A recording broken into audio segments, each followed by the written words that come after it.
అమెరికాతో స్వేచ్ఛ వాణిజ్య ఒప్పందాన్ని వ్యతిరేకిస్తూ విజయనగరం జిల్లాలో రైతు సంఘాల సమన్వయ కమిటీ ఆధ్వర్యంలో నిరసన చేపట్టారు. అమెరికా నుండి పన్నులు లేకుండా వచ్చే దిగుమతులతో దేశీయ రైతులు నష్టపోయే ప్రమాదం ఉందని అన్నారు. పొగాకు, మొక్కజొన్న, మామిడి, పత్తి వంటి పంటలకు ఇప్పటికే ధరలు పడిపోయాయని రైతు సంఘాల నేతలు తెలిపారు. అన్ని పంటలకు మద్దతు ధరల గ్యారంటీ చట్టం తీసుకురావాలని డిమాండ్ చేశారు. రైతులు, కౌలు రైతుల రుణమాఫీతో పాటు పలు సమస్యలను పరిష్కరించాలని కేంద్రాన్ని కోరారు.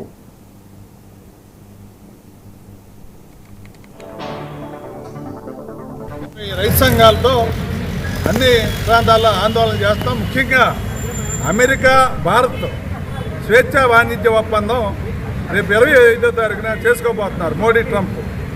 దీనివల్ల భారత రైతాంగానికి చాలా నష్టదాయకం. ఇప్పటికే రైతులు ఆత్మహత్యలు చేసుకుంటున్నారు. అప్పుల పాలయ్యి వ్యవసాయం గిట్టుబాటు కాక కనీస మద్దతు ధరల పంటల కొనుగోలు కూడా చేయక ఇబ్బందులు పడుతుంటే ఈరోజు అమెరికాలో 60% వరకు సబ్సిడీ ఇస్తూ ఇక్కడ 3% ఇచ్చిన సబ్సిడీ తోటి ఈ పంటలు ఆ పంటలు పోటీ పడాలంటే ఈ భారత రైతులు తీవ్రంగా నష్టపోతారు.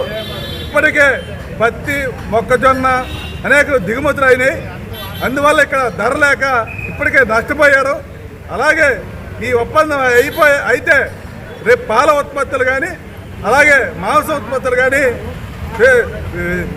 ఎటువంటి పన్నులు లేకుండా మన దేశంలో దిగుమతి అవుతాయి. అలాగే మన దేశం నుంచి ఎగుమతి చేసే మన రైతాంగం అది అమెరికాలో మాత్రం 18% బంధులు వేస్తారు. ఈ విధంగా భారత రైతాంగాన్ని దివాలా తీసే విధంగా మోడీ ట్రంప్కి లొంగిపోయి ఈరోజు భారత రైతాంగాన్ని తాకట్టు పెడుతున్నాడు.